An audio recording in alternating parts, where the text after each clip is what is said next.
la répartition des sièges, les débats qui est en ce moment à l'Assemblée nationale, il y a beaucoup d'inquiétudes relevées par la société civile, par l'opposition congolaise et aussi par la communauté internationale. Nous allons essayer d'en parler avec les députés nationaux Jean-Baptiste Kasekwa Moindo. Bienvenue. Merci David. Voilà, répartition des sièges. On vous a pris à l'Assemblée nationale et vous nous aviez promis d'être là afin de réagir par rapport à ça. Aujourd'hui, vous êtes en plein débat au niveau de l'Assemblée nationale. Merci de l'invitation, de la question. Je viens de la plénière de l'Assemblée nationale avec tous les collègues de l'opposition, la MOUCA, Ensemble, FCC, en vol. Nous avons insisté pour demander la parole par motion dès l'ouverture des débats. L'honorable Christophe Mbosso a refusé, en violation du règlement d'ordre intérieur de l'Assemblée nationale, qui dispose que la motion a priorité. Nous nous sommes mis à siffler pour dire que nous ne pouvions pas cautionner une violation flagrante du règlement parce que nous avions des choses à dire avant que le vice-ministre ne vienne, ne prenne la parole. Qu'est-ce que nous voulions dire? Nous voulions dire que cette forfaiture des fichiers électoraux ne mérite pas de faire l'objet de débats, étant donné que la procédure de sa confection a été entachée d'irrégularités criantes que toutes les parties n'ont eu cesse de dénoncer, que ce fichier-là n'a pas été audité et que ce fichier-là n'était pas inclusif. Ça n'a pas été audité. Mais on a vu les auditeurs Kadima qui sont a désigné ses amis, ses copains, désigné à titre individuel pour qu'ils lui rendent rapport, les rapports qu'il valide lui-même, contrairement à tout ce que nous avons toujours connu antérieurement, où un cabinet d'audit indépendant devait venir, ils s'y sont opposés. Qu'est-ce qu'ils cachent? Nous avons fustigé le fait que beaucoup de Congolais, notamment Massissi, Rutshuru, une partie de Nyiragongo et Kwamut, n'ont pas d'électeurs. Pourtant, tu sais bien, David, que le 15 mars dernier, M. Kagame a exprimé ouvertement ses prétentions de conquête territoriale visant notamment Massissi, Rutshuru et toute cette zone-là. Manifestement, le pouvoir à place est complice d'un plan de consécration de la balkanisation qu'ils sont en train de matérialiser par phase. Acte 1, on consacre l'état de siège pour étouffer toute contestation de la part de ces populations. Acte 2, on collabore à l'émergence, à la résurgence du M23.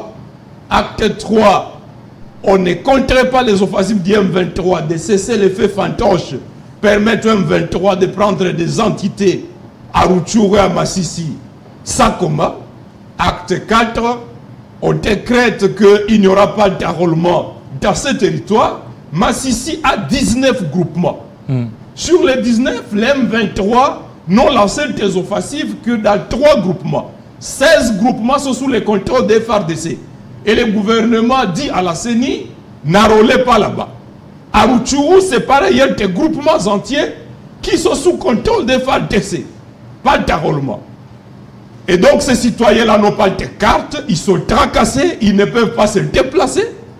Est-ce que le pouvoir n'est pas en train de travailler de manière à préparer les lits, n'est-ce pas, au M23, irriter ces populations-là? Est-ce que ce n'est pas parce que vous, opposition, vous n'êtes pas prêts pour les élections, vous êtes prêts aux contestations, et voilà pourquoi le pouvoir a trouvé que vous avez les dilatoires, ça ne sera pas possible de vous laisser faire, d'où il n'a pas voulu vous accorder la parole, alors qu'il y a d'autres priorités. L'urgence s'impose, il faut en débattre sur ça. Il n'y a pas que Massissi et Rutshuru. Tu sais, David, comment la cartographie, les cultes électoraux ont été distribués. Dans des provinces démographiquement fortes, c'est là qu'on a envoyé très peu de kits électoraux. Ce qui fait que, par exemple, dans la ville où je suis élu, à Goma, aujourd'hui, la CENI prétend que Goma va perdre un siège, alors que Goma reçoit les déplacés. Tous les déplacés venus de Massissi. Là, c'est combien? 23 sièges. Goma devait avoir avec 5 sièges. Avec 5 sièges. Aujourd'hui, la CENI dit 4 sièges. Bon, parce que partout, on a un peu réduit les sièges. C'est quoi? Parce qu'on a vu Chouapa dans certaines circonscriptions. C'était prévu autant. On a réduit. Manième aussi a perdu des sièges. Alors, c'est fait dans l'opacité. On dirait la CENI. On a gonflé les Kasaï. On gonfle dans beaucoup de provinces qui se sont vidées des populations, notamment les Kassai, mais également dans les Katanga. Vous avez des entités de territoires où des citoyens n'ont pas été enrôlés jusqu'aujourd'hui, n'ont pas de carte. On dirait que la CENI travaille à un plan. D'abord, pour faire élire frauduleusement M. Félix. 2, pour nommer, n'est-ce pas, des députés provinciaux, des députés nationaux. Et ça s'est dit, n'est-ce pas, au sein de l'Union sacrée, qu'il voudrait se consacrer une majorité de 400 et que des listes seraient déjà en train d'être constituées, qu'on va laisser à toutes les familles de l'opposition sans siège, mais là aussi, ils vont choisir quelle personne ne devrait pas les gêner. Est-ce que nous allons baisser les bras et les accompagner? Un fichier électoral non inclusif plante les décors d'une guerre civile, plante les décors d'une contestation farouche des résultats issus de ces élections-là. Nous ne pouvons pas accompagner la CENI dans ces schémas dangereux, raison pour laquelle le 4 leaders de l'opposition, pour ce qui nous concerne, ont appelé, après les manifestations réprimées violemment du 20, à ce que tout le peuple congolais se mobilise davantage pour barrer la route à cette tricherie consacrée par le fichier électoral que la CENI et le gouvernement ont transmis à catimini à l'Assemblée. La CENI a déposé ça au gouvernement, je pense, le jeudi. Le vendredi, on nous a appelés. Nous sommes partis pour récupérer l'avant-projet, le texte dans l'état où la CENI l'a présenté. C'est seulement hier soir et aujourd'hui que le gouvernement a envoyé une couverture modifiée pour changer avant-projet de loi à projet de loi. Donc, le gouvernement, la CENI et l'Assemblée nationale... Est-ce que vous avez eu le temps quand même de lire? Vous aviez lu ce projet de loi? Personnellement, j'ai consacré toute la journée de samedi et celle d'hier à lire ces projets de loi. Vous irez trouver par exemple 7 provinces qui ont perdu chacune un siège. Vous irez trouver 7 autres provinces. Alors qu'il y a beaucoup d'enrôlés. Hein? Alors qu'il y a eu, sur l'ensemble, par rapport à la présentation de nombre d'enrôlés, il y en a plus. Donc, il y a une opacité. Personne ne connaît sur base de quoi la CENI a fixé, n'est-ce pas, des proportions, des marges d'augmentation des enrôlés. Vous trouvez une ville-province comme Kinshasa avec 15 millions d'habitants, mais avec seulement 5 millions d'enrôlés. Il dit que le nombre d'augmentation par rapport à 2018 est de 32%, mais vous allez retrouver ailleurs une augmentation de 58%. Ça ne s'explique pas. Raison pour laquelle nous avons exigé un audit indépendant. Et ce qui a été fait là, pour vous, ça ne vous convainc pas? Non. L'audit des experts internationaux et nationaux. La CENI a fabriqué des chiffres. Des auditeurs. Et elle a choisi des auditeurs dont elle connaît lui-même l'identité. Ce ne sont pas des cabinets constitués, des individus qui lui ont rendu rapport et peu pour justifier la fabrication des statistiques. Et ça, c'est un danger parce que ça nous conduit droit à des contestations dangereuses vis-à-vis de l'intégrité de notre pays. Alors, vous avez parlé, vous avez dit 7 provinces ont perdu chacune 7 provinces ont perdu chacune. 12 provinces ont gardé le nombre de leurs sièges. et 7 autres ont perdu. Curieusement, on se rend compte que des entités, des circonscriptions peuplées perdent des sièges. Comme lesquels? Les Goma, par exemple. Goma, non seulement les nouveaux majeurs, n'est-ce pas, augmentés, mais à plus de ça, vous avez les déplacés venus de Massissi, de Nyiragongo, de Rutshuru, tous ceux qui fuient la guerre, de tous les territoires sont là. Et non seulement Goma ne garde pas les 5 sièges de 2018, mais bien plus, Goma perd. Mais vous avez d'autres circonscriptions comme dans le Kassai, où l'on connaît, on a vu des jeunes gens émigrer, quitter le Kassai pour le Katanga. Et pour aussi Kinshasa. Et là, vous retrouvez des circonscriptions qui gonflent et qui gagnent des sièges. Donc, il y a une fabrication manifeste des statistiques, raison pour laquelle il est impérieux que toutes les parties prenantes se mettent d'accord pour reconstituer un fichier crédible. Mais pour reconstituer un fichier crédible, il faut une CENI crédible. C'est-à-dire une CENI dont les parties prenantes désignent leurs représentants plutôt que cette CENI qui se présente aujourd'hui comme un parlementaire ou de l'UDPS ou de l'Union sacrée. Une CENI. Une CENI. Alors vous voulez la restructuration de la CENI. Nous exigeons la restructuration de la CENI. Mais ce n'est pas, mais également ce n'est pas un lit dressé pour les glissements. Ce n'est pas un lit dressé pour les glissements. C'est depuis 2021, 2022 que nous n'avons cessé de décrier ce qui est en train d'être fait. Mais nous estimons qu'il est possible d'apporter ces correctifs à un laps de temps sans que cela ne nous rende dans l'impossibilité d'organiser les élections dans les délais constitutionnels. Et si, du fait de la faute de l'Union sacrée, les élections ne peuvent pas être tenues au 20 décembre, la Constitution nous donne une marge, n'est-ce pas, de 3 mois, n'est-ce pas? Si par exemple il y a vacances à la présidente de la République, eh bien, cette vacance-là peut être gérée pendant un intervalle de temps de 3 mois. Cela est gérable. On peut trouver tel que cela avait été fait en 2016 lors du dialogue de la CENCO. Toutes les parties prenantes se mettent d'accord plutôt que d'exposer la République à une implosion programmée. Alors maintenant, aujourd'hui, la loi sur la répartition, on comprend que le pouvoir est en train de tout faire pour organiser des élections. Est-ce que vous êtes prêt d'abord pour les élections? Nous sommes prêts pour les élections. Le pouvoir est en train de mettre en place leur état-major, leur stratégie, comment gagner, comment remporter les élections à tous les niveaux. Mais si... Avec leur plus grande plateforme, l'Union sacrée. Les députés de l'Union sacrée, tout comme leurs candidats, savent qu'ils n'ont rien fait pour la population.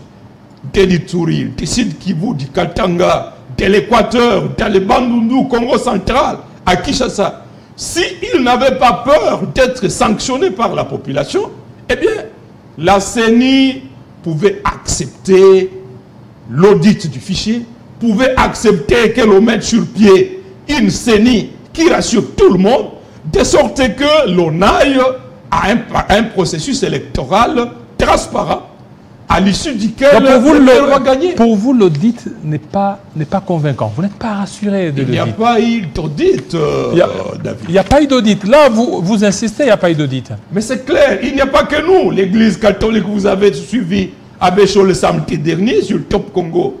Toutes les organisations de la société civile ont décrié le fait que Kadima désigne ses amis pour venir auditer, valider ce qu'il a fait, lui rendre un rapport qu'il a approuvé d'avance.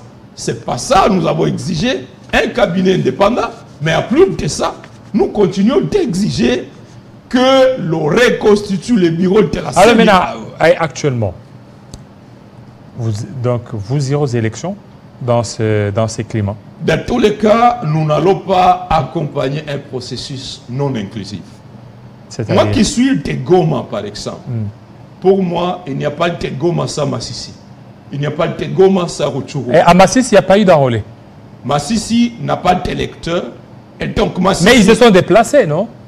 La CENI a dit qu'elle n'a reçu que 79 enrôlés sur 735 000. 79 enrôlés? 79 enrôlés. Au niveau de Massissi? Massissi, nord de Rutshuru. Rutshuru. Massissi, 18 676. Sur combien? 18 000 sur 735 000. Ça représente 2% du nombre d'électeurs attendus à Massissi. À Rutshuru, ça représente 11%. Dans le Kwamouth, c'est 6 enrôlés. Donc Kwamouth n'a pas d'électeurs. Kwamouth, 6 enrôlés. Kwamouth, 6 enrôlés. Kwamouth n'a pas d'électeurs. Et à plus de Kwamouth, vous savez que le phénomène Mobondo est en train de s'étendre. C'est maintenant Maluku, c'est maintenant dans les Kenge. Et si nous allons dans ce processus dont le décor de la contestation est déjà planté, est-ce que nous n'exposons même pas la ville de Kinshasa à revivre une contestation identique à celle, ou pire, que celle de 2006? Est-ce que nous n'exposons pas ces populations-là, non enrôlées, frustrées à Massissi, à Goma, à Nyiragongo?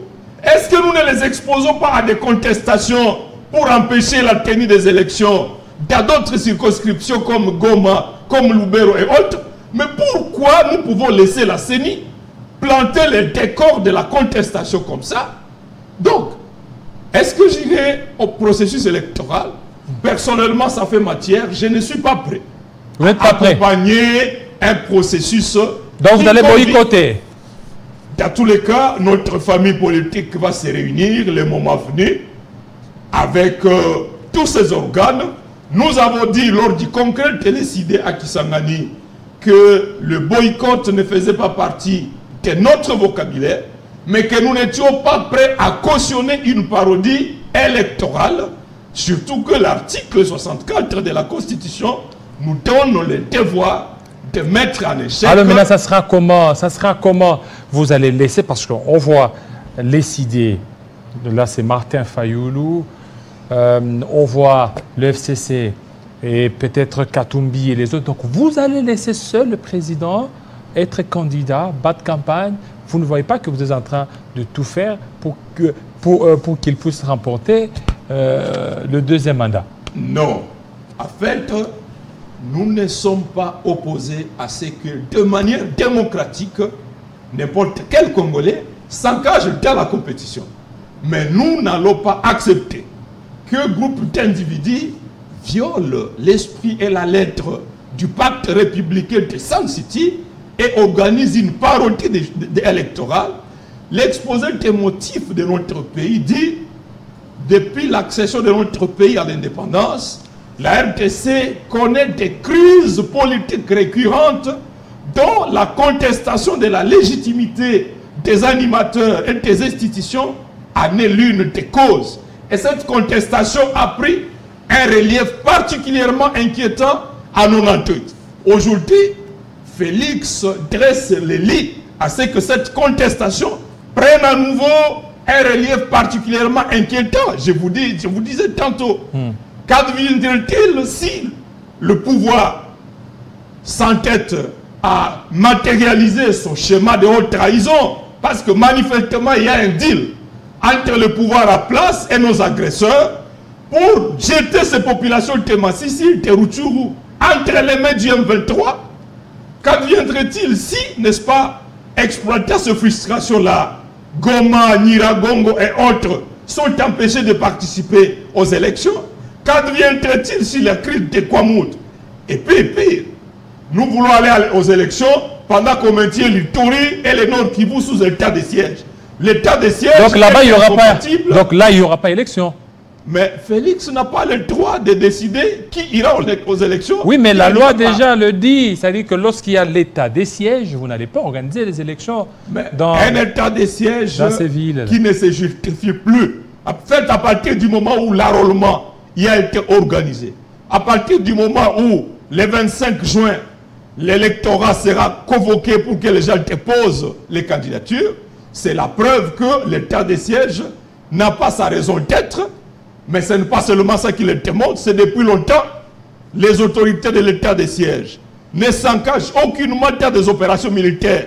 Bien au contraire, sont engagées dans des opérations de spoliation des terrains de l'État, de l'affairisme et l'exploitation de minerais.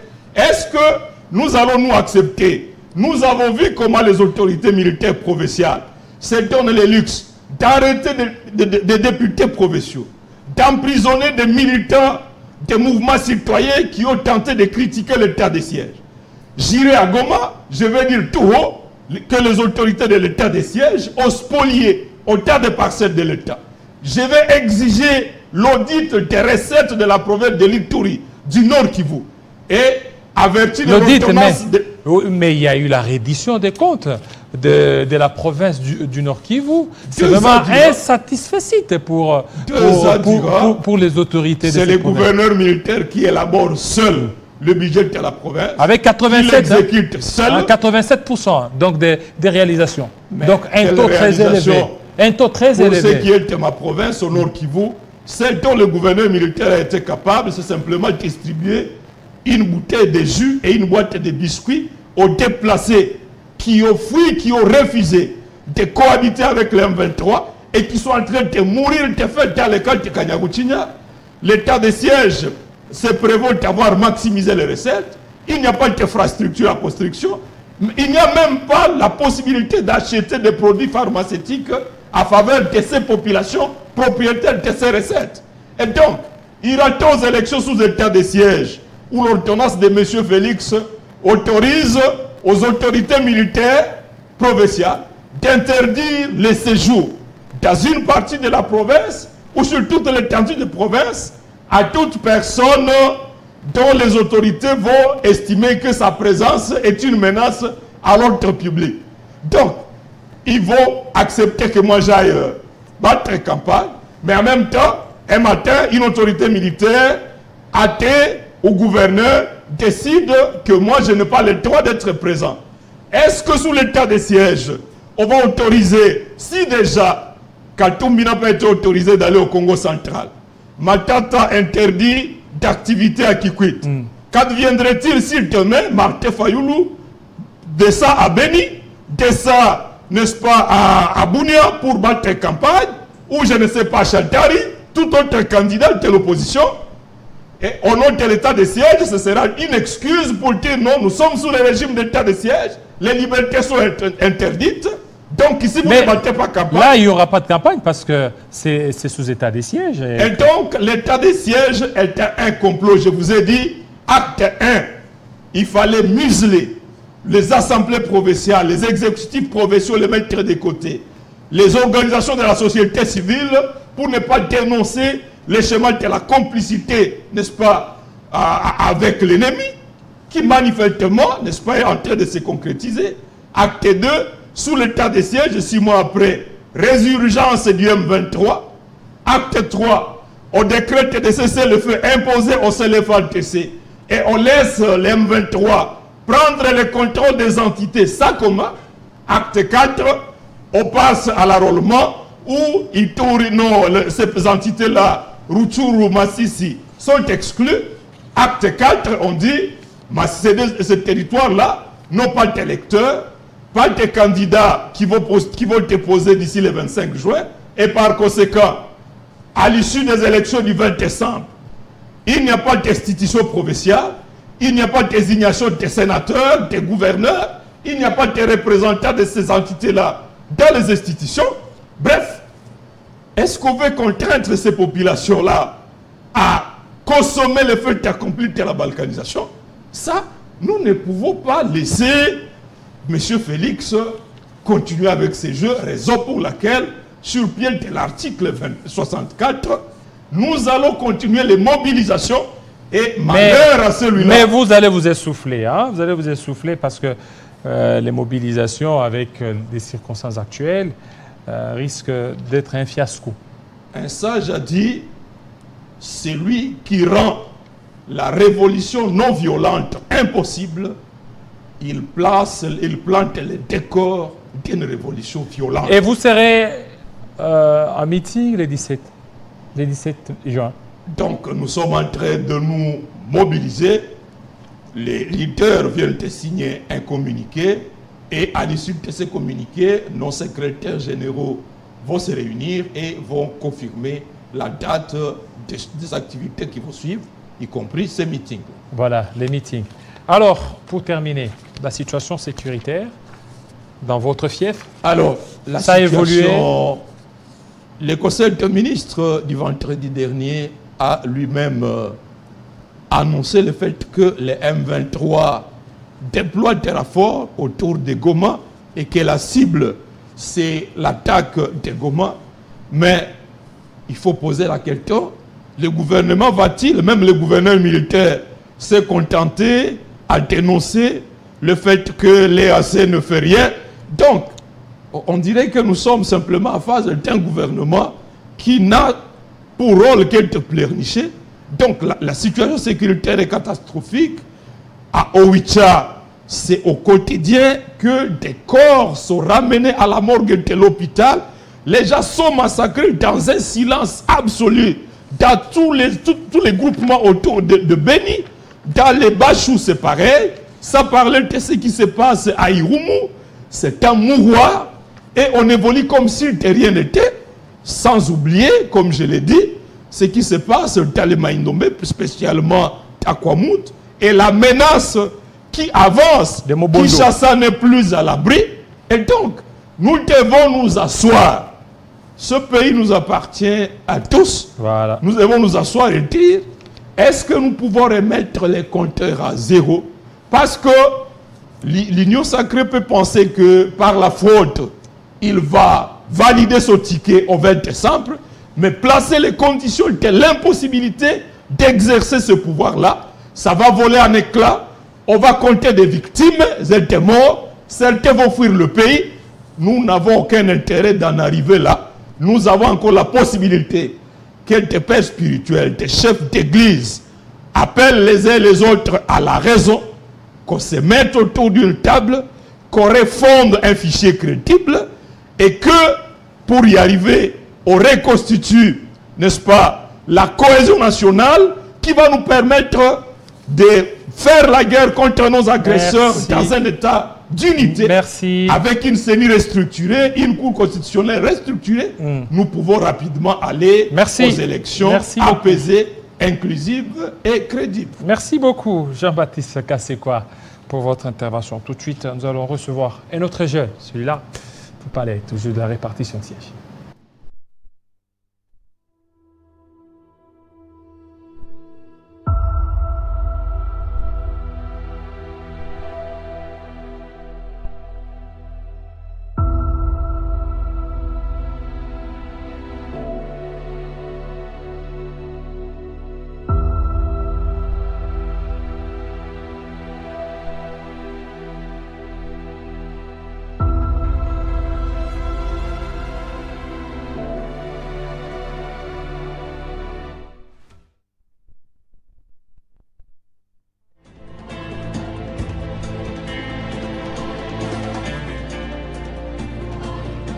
TD50, la seule chaîne qui incarne la République démocratique du Congo.